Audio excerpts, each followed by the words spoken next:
Welcome to Echo No More, clear, credible, court-ready documentation in high-conflict parenting. No hype, no legal jargon, no drama. I'm Dr. James. If you're new here, I'm really glad you found this space. This podcast is for protective parents navigating high-conflict custody situations, especially when the other parent is manipulative, emotionally unsafe, or unpredictable. I'm not a lawyer, and this podcast isn't legal advice. What I am is a parent who has lived through this system, and someone whose attorneys over and over again told me the same thing. Your documentation is excellent. They told me it made their job easier. They told me it protected my credibility. And they told me it changed how my case was received. That's why I'm sharing this. Not to teach you how to fight, but how to document calmly, clearly, and in a way courts actually understand. This is parent to parent, calm, grounded, and focused on protecting your child without losing yourself. Welcome back to the Court Documentation Podcast. I'm Dr. Carolina James, and today we are talking about one of the most important skills in documentation that almost nobody teaches: summarizing. By the time parents reach this point in their documentation journey, something important has usually changed. They're no longer asking, "What should I write down?" They're asking, "What does all of this mean?" And honestly, that's the question that separates documentation from strategy, because collecting information is only the first step. Eventually, you have to step back and make sure of what you've collected. I remember reaching that point myself. At one stage, I had pages and pages of documentation: emails, messages, incident logs, school records, medical records, notes, dates, timelines, and while all of it felt important, I found myself wondering, how is everyone supposed to make sense of this? Because the reality is that judges, attorneys, therapists, and evaluators don't have time to read every detail the way we do. They need help understanding the bigger picture. That's where summaries come in. And if you've been documenting for any length of time, I want to reassure you of something right away. You do not need to be a professional writer.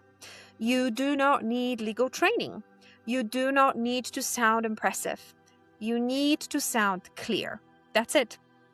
So today, we're going to talk about two types of summaries that I recommend frequently: the 30-day summary and a 90-day summary. Both are valuable, but they serve very different purposes. A 30-day summary answers the question, what's happening right now? A 90-day summary answers the question, what direction is this situation moving? Those are not the same question. And understanding the difference makes documentation much easier. Let's start with the 30-day summary. When parents hear the word summary, many immediately start trying to include everything: every incident, every communication, every frustration, and every concern. I understand that impulse, because when you've lived through something difficult, everything feels important. But a 30-day summary is not a diary. It's not a timeline. It's not a detailed narrative. It's a snapshot. Think about looking at a photograph. A photograph doesn't show every second of the day. It captures the most important information in a single frame. That's what a 30-day summary should do. You're asking, if someone knew nothing about this month, what would they need to know to understand what's happening right now?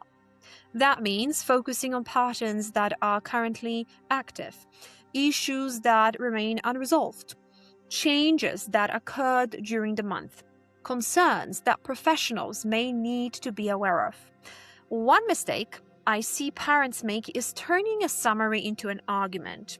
Remember, you are not trying to convince anyone. You're trying to orient them. There is a difference.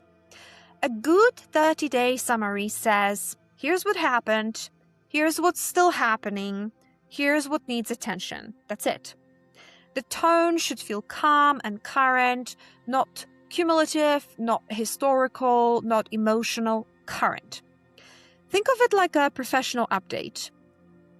Now, let's talk about the 90-day summary.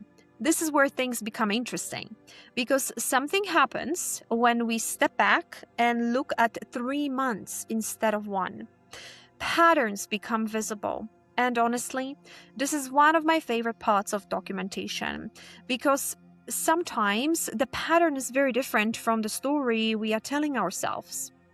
I've seen parents who felt completely overwhelmed realize through a 90-day summary that things were actually stabilizing. I've also seen parents who believed things were improving realize the same concerning pattern had repeated 12 times in 3 months. That's the power of perspective. A 90-day summary is not asking what happened. It's asking what trend is emerging. And that requires a different mindset.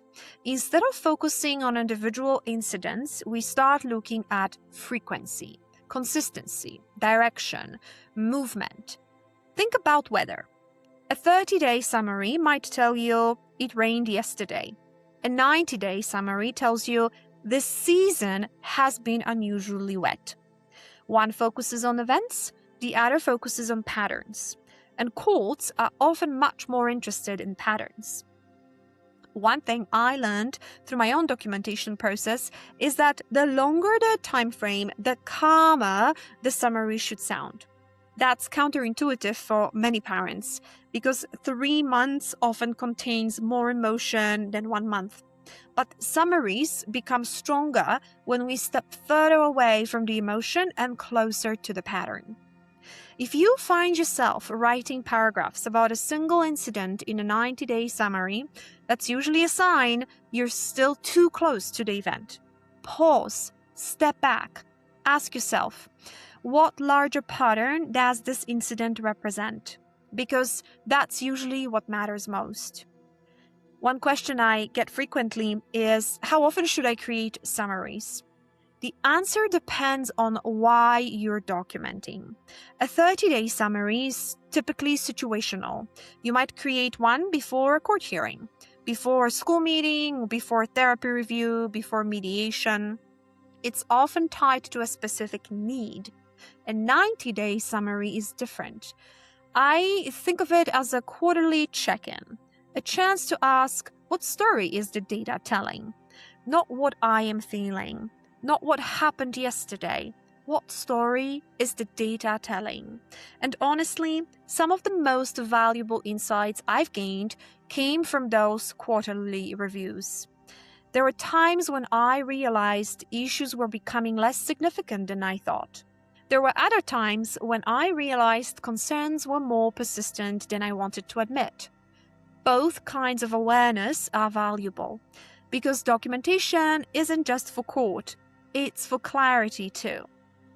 One thing that surprised me during my own journey was how emotionally regulating summaries became. People think documentation keeps them stuck in conflict. I found the opposite can be true. When done correctly, summaries help you stop carrying every detail in your head. Instead of holding dozens or hundreds of incidents mentally, you condense them into meaning. You create structure, you create order, you create perspective, and perspective is calming. That's something powerful about looking at 90 days of your life and being able to say, this is what happened, this is what changed, this is what stayed the same.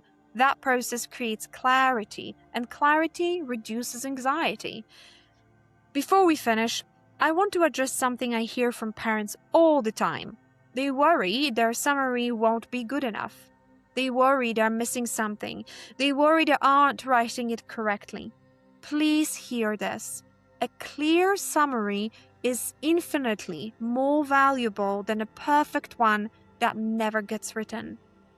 Courts do not need literally masterpieces. Attorneys do not need literally masterpieces. Professionals do not need literally masterpieces. They need clarity. The goal isn't perfection. The goal is orientation. Can someone read your summary and understand the situation? If the answer is yes, you've done your job. And finally, I want to acknowledge something emotional. For many parents, writing a 90-day summary is the first time they truly see how much they've been caring. The first time they see months of effort, months of advocacy, months of challenges, months of growth, all organized in one place. And that can be surprisingly validating. Not because it proves you're right, not because it wins an argument, because it makes sense. And when you've been living inside confusion for a long time, making sense of things can be incredibly healing. This week's action step is simple. Take the last 30 days of your documentation and ask yourself, what would someone need to know to understand what's happening right now? Write that summary. Then ask yourself, if I zoomed out to 90 days, what patterns would become visible? Write that summary too. You may be surprised by how much clarity emerges when you stop documenting events and start documenting meaning. Thank you for joining me for another episode of the Court Documentation Podcast. Until next time, remember, good documentation collects information. Great documentation reveals patterns. Before we close, I want to remind you of something important. You don't need to document everything, you don't need to be perfect, and you don't need to convince anyone with emotion. Calm documentation is power. If this episode helped you, you will find a full structured system in my guide, Clear, Credible, Court Ready. It's designed to support, not replace, your attorney. And if you want help turning everything you're documenting into something organized and usable, you can visit www.economocoaching.org to download my guide on how to create a clear, court-ready documentation binder. Take what helps, leave what doesn't, and most of all, take care of yourself. I'll see you next week.